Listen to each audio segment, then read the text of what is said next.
Karibu, karibu. Uzungumze.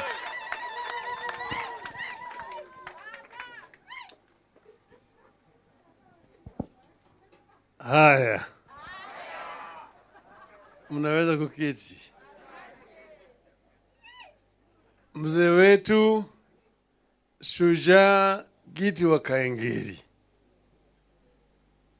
ndugu wazalendo wakombozi ambaye wako hapa siku ya leo, na wageni wetu ambaye wamefika, hamjambo? Hamjambo tena? Sasa nimekaa kwa muda mrefu. Nilikuwa mimi niko na statement ambayo nilikuwa nimetayarisha kusoma hapa, lakini it will be taken as read. Nitaongea vilivyo. I just want to talk briefly about this very, very important occasion in our country. I am happy that this is happening today. And therefore, I want to first begin by thanking the Kenya Human Rights Commission for the good work that they are doing, what they have done, so that we are here today.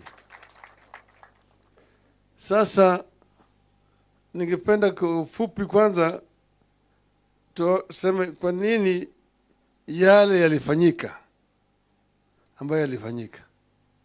What happened? Unajua kwanza wabeberu walikaa kule Ulaya pale inaitwa Berlin Conference to partition Africa. There was no African who was represented at that meeting.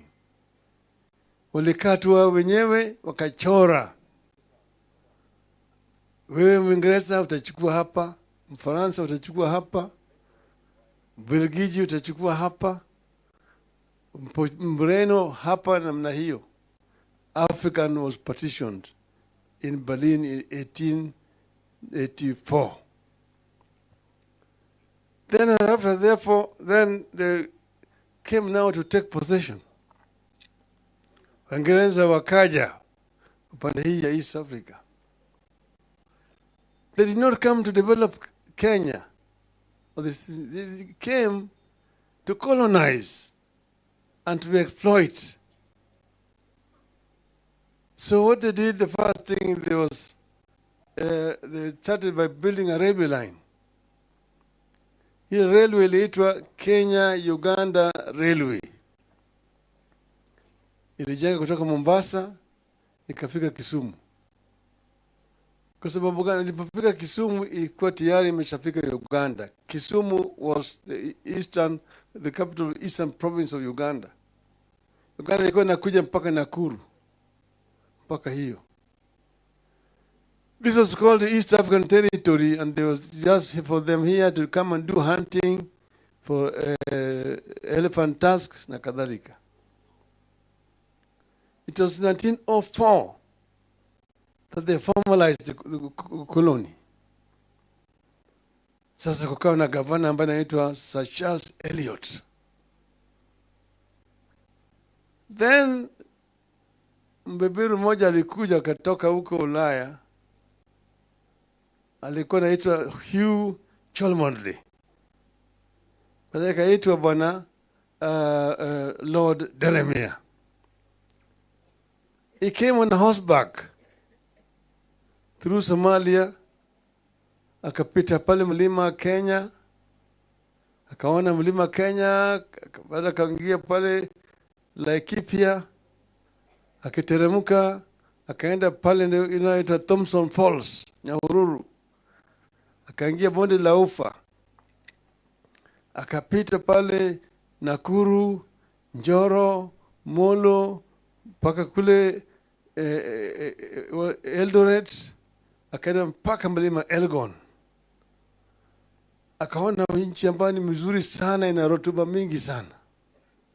Akarudi hapo kwa mkutano na bwana governor. Sasa mkutano hiyo na governor akamwambia ati nyinyi mmejenga reli. You built a railway line all the way from Mombasa to Kisumu. It was called in the House of Commons the Lunatic Express. A railway line from nowhere to nowhere. What it will carry, no, nobody knows. So akasema hii gari itakuwa natoka Mombasa imebeba shehena mpaka kule Kisumu mpaka Uganda, lakini kirudi tuko narudi tupu. Manake kulikuwa hakuna mali na beba. Lakini mkianza kufanya farming, ukulima katika hii nchi hii ambayo kuna rotuba mingi za namna hii, hiyo reli inaweza kufanya kazi. Mimi niko tayari kwenda Ulaya kuleta wakulima waje hapa wakulima. Garantini ya kwamba kila mmoja nimeleta atapewa ekari 10,000 bure. Pili, atapewa wale watu wa kufanya kazi kwa shamba yake hiyo vile bure. Gavana akakubali. Wakaandika mkataba na Delemea aende lete wakulima. Akaenda Ulaya. Alipoenda kule Ulaya akaaddress town hall meetings London, Manchester, Birmingham, Liverpool. Anaambia watu kule Africa, we have got a land that is flowing with milk and honey. Canaan. Na kila mmoja ambaye atakuja atapewa ekari 10,000 bure na wafanyikazi kufanya kazi kwa shamba yake. Lakini wakati hiyo story ya Afrika kule Ulaya ilikuwa mbaya sana. Watu walikuwa wanaogopa Afrika. Afrika atiko kule kuna mbu, kuna malaria, kuna bilharzia, kuna nyoka na wild natives. Kwa hivyo watu wengi walikuwa hawana haja. Wachache walikubali. Alipokuja hapa akafadhaika, akaambiwa angalie huko kusini Afrika. Akachukua meli hapo Mombasa. Akateremka mpaka Durban. Akakule vile akafanya mikutano. Durban, East London, Port Elizabeth, Cape Town, Kimberley, Johannesburg. Kule akapata wazungu ambao walikuwa wameshaishi bara ya Afrika vizazi ya 4 ya 5. Wale ambao hawaogopi Afrika. Na wao wenyewe walikuwa wanafanya kazi kama shamba ya wazungu wenzao. So this prospect of coming and getting their own farms was very appealing, because there were people who were working in the farms of their own people. Wakaja kutoka kule Afrika Kusini. Ni sababu wale wengi ambao walikuwa hapa kwa nini wakulima walikuwa ni makaburu kutoka kule Afrika Kusini. Wengi wao walikuwa ni ngumbaru, walikuwa hawajui kuandika, walikuwa naweka kidole. Lakini hao ndio walikuwa ruthless kabisa za Afrika. Wakapewa mashamba sasa, wakakata hiyo kutoka mlima Kenya kule mpaka hiyo pande hii ya katikati hapa hii na Meru na Embu hapa kuingia bonde la Ufa mpaka kule pande ya Kitale. Sasa wale Masai walikuwa naishi kutoka kule slopes ya Mount Kenya. Hiyo yote la ekipe yote hiyo ilikuwa ni nchi ya Masai, Nyahururu hapo. Hiyo Nyandarua yote na wakaona mpaka Kinangop hizo zote. Walikuwa Masai wakasukumwa kutoka kule wakapeleka chini huko Kajiado na Narok. Hapo Naivasha waliweka corridor maili 10 mile corridor ya Masai kupita na shezi ngombe yao. Hapo waende huku chini. Sasa wakashika hiyo na kuanza kufanya hiyo farming yao. Sasa Waafrika wanakwenda wanachotwa kufanya kazi. Wengine wametoa kwa mashamba yao, wameweka kwa villages. Hapo vile ilikuwa. Hiyo ni kini ya shida ambayo tulikuwa naye. Sasa hii mambo ya ukombozi ilianza wakati ukoloni ilianza katika taifa letu. Kwa hivyo ukoloni tuko na safu hiyo, mapambano is in phases. Phase 1 from the time they walikuja hapa 1896 mpaka 1945. Hapo ndio phases. Hapo ndio kukuta watu kama Wayaki Wahinga ambaye alichukuliwa akapeleka kule Kibwezi, akalazimishwa kushimba kaburi yake, akaingizwa kule, akazikwa kama bado wako hai. Hapo baadaye nilikuja pata watu kama Hari Dhuku pale ambao waliorganize maandamano pale karibu na chuo kikuu, na watu wakapigwa pale. Watu wengi walipigwa risasi na wale wao wakati huo. Hapo ndio nakuta Mekatili wa Menza wanaingia hapo. Hapo ndio unakuja kukuta wale ambao walianza sasa ili mavyama kama Kikuyu Center Association, Dini ya Msambwa, kwa Vilondo Taxpayers Association na kadhalika. Watu kama sasa ni hapa ni unakuta Samuel Koitalel. Hiyo ni group hiyo, that phase. Hapo ndio utakuta Okemo Manyanyamanture na Mora. Hapa hiyo ndio unakuta watu kama Ojijo Teko. Kuna my great grandfather kuna aitwa Agola Awala. Yeye mzungu alikuwa anataka awe chief.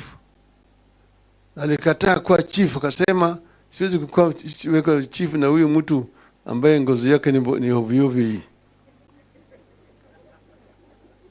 Kwa sababu kutoheshimu mzungu, akashikwa akapelekwa huko Kismayu, akakufia huko. Mtoto yake ndiye alipelekwa kwenda kuona kaburi yake huko. Hapo ndio unakuta Mwindi Mbingu ambaye alikuwa amekataa mambo ya wazungu kuchukua ng'ombe ya Wakamba hovyo na kuchinja hivi hivi. Wote ni wote ambayo hiyo ni phase ya wakombozi. In phase 1. 1945 Waafrika kwa mara ya kwanza wakaunda chama ya kitaifa, Kenya African Union KAU. Hiyo ndio kwanza nationalist movement struggle. Alafu sasa hiyo kile imeunganisha watu pamoja, lakini walikuwa hawapewi nafasi ya kufanya mikutano sawa sawa. Sasa wakati hiyo vile vile mambo ya mashamba imekuwa mafarika yamewekwa pale, shamba imechukuliwa na wazungu na Afrika ni mfanyikazi tu kwa mashamba. Hiyo ndio imeleta mambo ya kupigana kwa mashamba. Chanzo cha Mau. Wakasema mambo sasa imekuwa ni mbaya. Kama ni mbaya ni basi hapa sasa KAU iko hapa. Sasa ile mzungu anatangaza hali hatari, state of emergency being declared. Sasa hiyo Mau iko mzituni na wale wanashikwa, wale wa Kapenguria 6 kushtakiwa. Sasa wakati hiyo iko curfew katika miji yote katika taifa letu.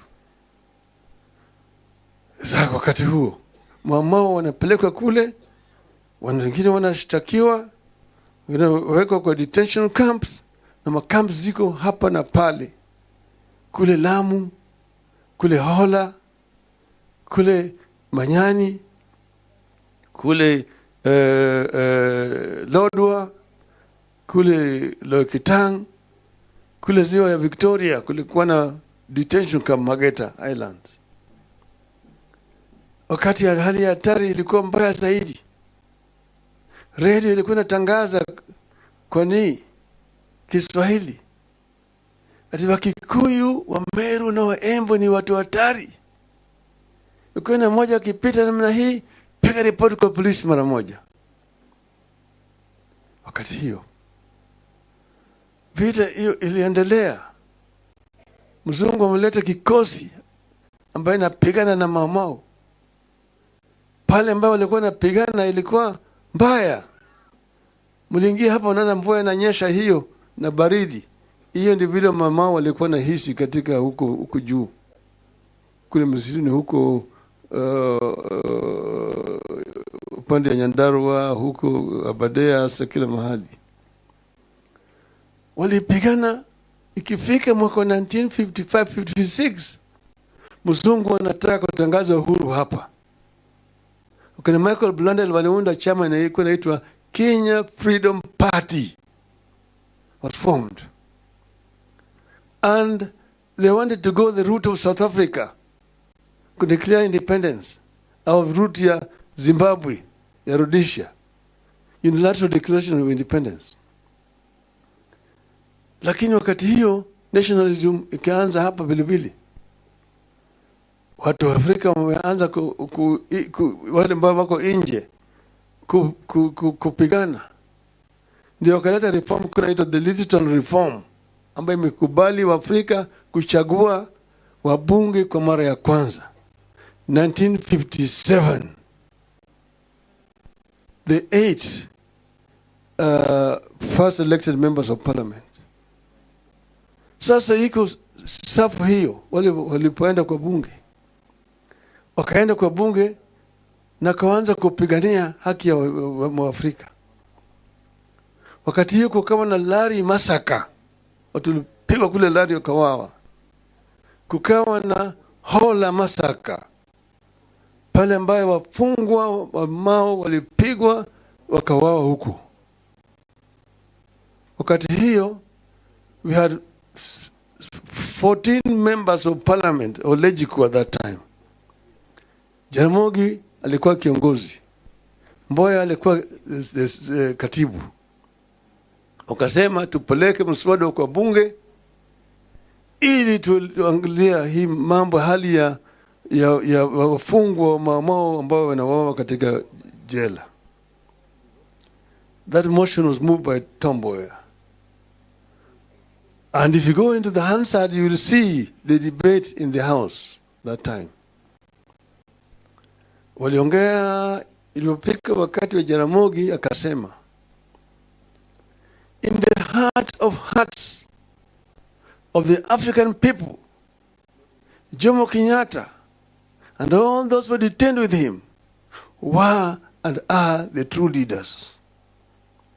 And their continued detention offends the consciousness of our people. Jeremia Nyaga ambaye alikuwa kwa bunge wakati huu akatuambia, wakati Jaramogi alisema hayo maneno, ungesikia sindano imekianguka.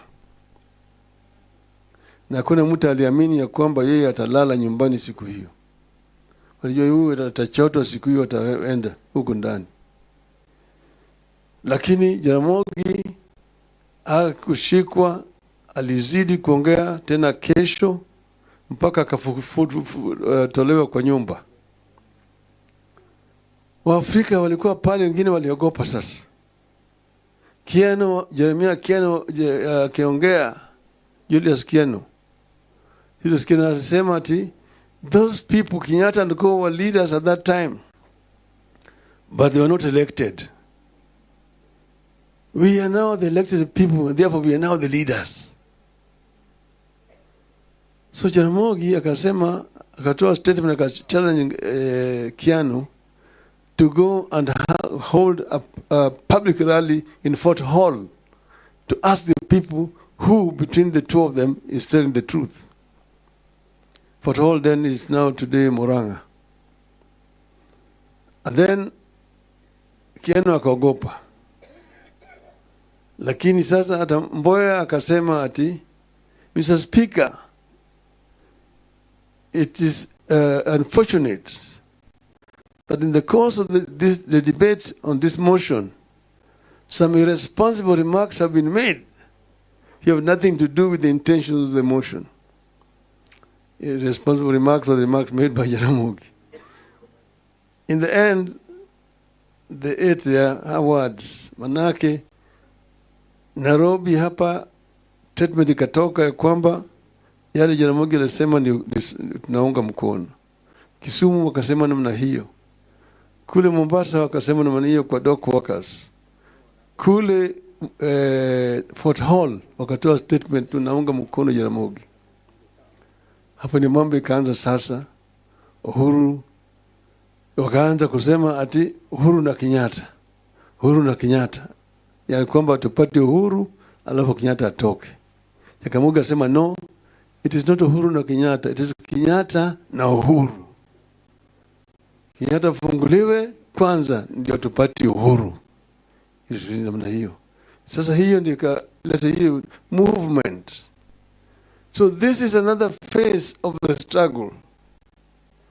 The phase of the struggle before 1945.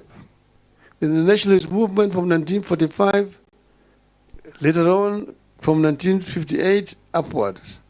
And then in between the Mau Mau armed struggle. So we're dealing with the Mau Mau armed struggle,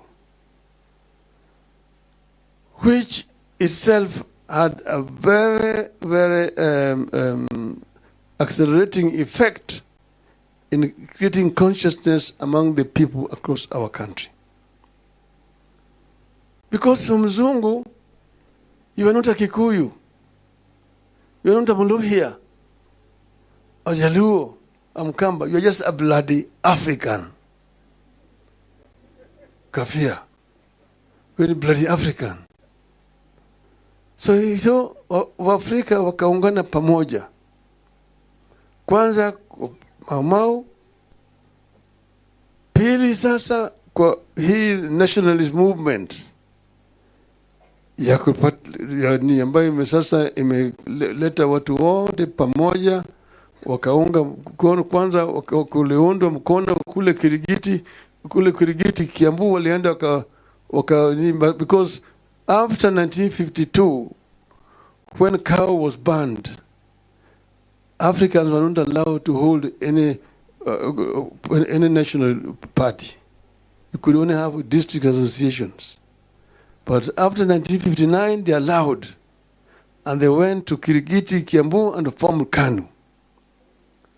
But then wale wabeberu, wakaenda wakachukua Afrika wengine, wakaanza chama cha KADU, to divide the nationalist movement. So this is the truth of the matter. So here, we today must ensure, because the battle against the British was fierce, and British was very, very brutal, and many people were killed, many people were maimed, many people were in the forest. When they came out, was the issue of land, the issue of land. Those Wabakaburus who was holding land around said they did not want to stay behind under an African government. Wanataka kutoka. Sasa wakasema serikali ya Uingereza iko tayari kuleta pesa kuazima serikali to loan Kenya government money to buy out the outgoing white farmers. Now, what the conditions which was tied to that loan which was coming was such that the Mau Maus who are coming from the detention camps could not satisfy the conditions. It was only the loyalists and the home guards who were working with the colonial system who became the beneficiaries. And that is what Jaramogi has recorded in Note to Uhuru. That those who sacrificed for the independence of the country were betrayed. They were completely neglected. They did not get what they were fighting for. Those who were working with the British, the home guards, and the loyalists became the beneficiaries. Hence, not yet Uhuru. So, Mzee Giti Wakaingiri, He's a great nationalist. I've known Gitu Wangeri since I was a young boy. And he stood steadfast in fighting for the right of the people who sacrificed most during that struggle for independence. He has been uncompromising. He stood very, very fast. But then, when they took the case to the British court, and one of Paul Mwite is here, is left. Gitobi Manyara was unfortunately not around here. Gitu came to me with his team and said, the case is in London.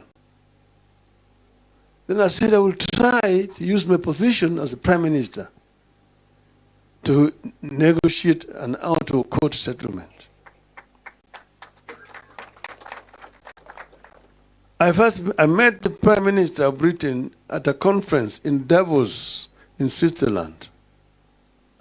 And we had a side meeting, and I mentioned to him the problem that I have and that I want to go and discuss so that he can go and first prepare himself with his people.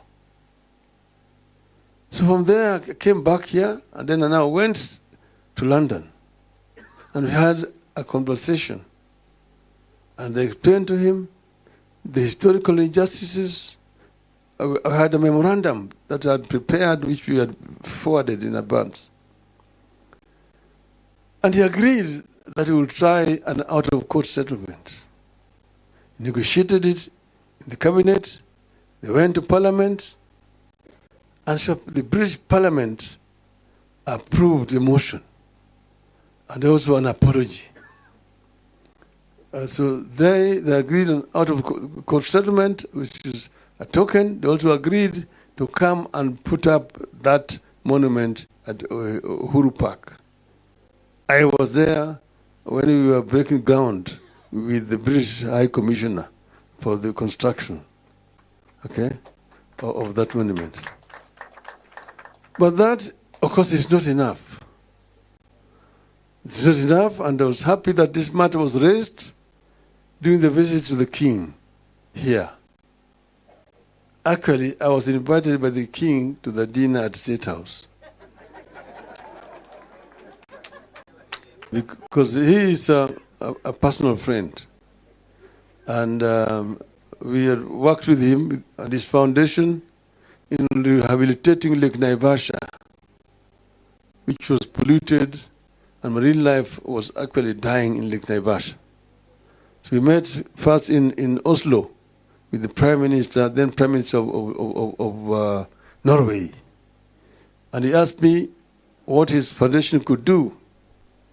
Then there were 4 projects we proposed. There was Mau Conservation, Abadeas, Nairobi River, and Lake Naivasha. They opted for Lake Naivasha. And then he organized a dinner in his residence in London. And I went with a delegation from here. And he invited the companies there which market Kenyan flowers in British markets. Tesco, Marks and Spencer, and several of those departmental stores.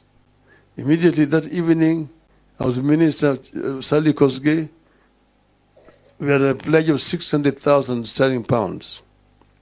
By the morning, it was 1 million sterling pounds. Then he talked to the Dutch government and gave 6 million euros to rehabilitation of Lake Naivasha. And Lake Naivasha was rehabilitated thanks to then Prince Charles. So this matter was raised with him, and I was happy that Mr. Ruto raised it in his speech that day, and it's an ongoing conversation. Paul Mwite suggested a bipartisan approach of opposition and the government. But this must be an inclusive process that deals with all historical injustices and ensure that justice is done and that this matter is finally put to rest permanently. The late General Kiboko had mentioned when we went to bury Mukami in Nyandarua that they were the ones who buried Dedan Kimathi in Kamiti. That he knows where the Dedan Kimathi's grave is in Kamiti. This is an issue that need to be resolved. Mama Mukami, I wish all the times I was talking to her that she wanted her husband to be exhumed, the remains, and be buried respectfully at their home. This is also a pending issue that we need to follow up. Because as General Kiboko said it, at the funeral there, later on he fell sick. I went to see him at Nairobi Hospital. He mentioned the same thing to me. But nothing happened, he then also died. As we are here ourselves, we want to ensure that this chapter is put to a proper close, satisfactorily. That those who sacrificed during their struggle, some of them who are dead, are remembered through their offsprings. And those who are now in their sunset years also are given support. The same way that the British government is doing to its war heroes. Those who fought in the Second World War, who are still alive today, don't worry about anything else. So this is what we should do ourselves so that we bring this chapter to a decent closure. And that's why I'm happy that this thing happened today. Gitu wrote a book, and he asked me to write the foreword, which I've written the foreword to the book which we are going to launch here today. In it, he has given a very good account of what transpired and how the betrayal happened. The wrongs which were done need and must be corrected. And I'm ready to work with you people to ensure that this is done. It's now my pleasure to move to the stage of launching the book.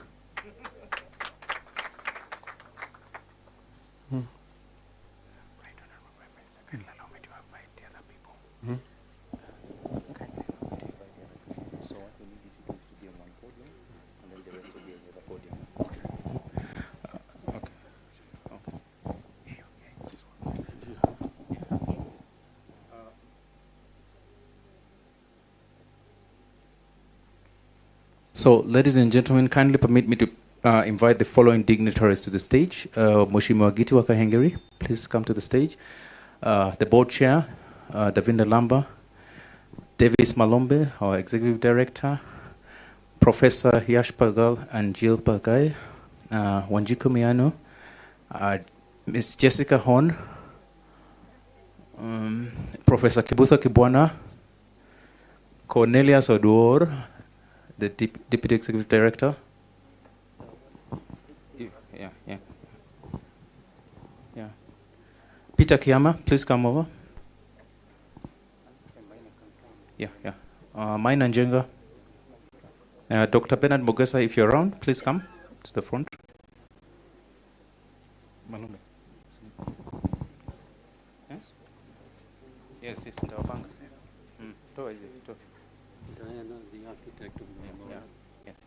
Yes, and Diana Lee Smith, the architect of the Mau Mau Memorial. Yeah, it's okay.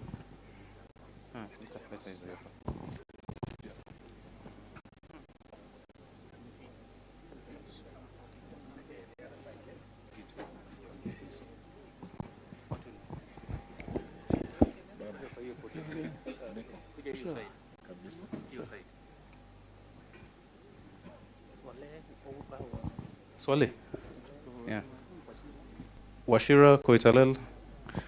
Brian, please give them a copy of the book. Yes, hapo tu. Malombe. Jessica, please come this side. Simama tu hapo. Nataka kuwapanga. Yes.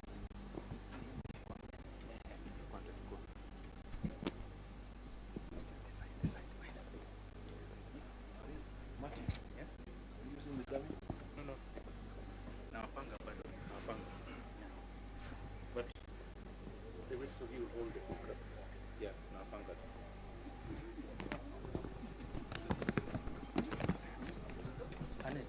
Annette.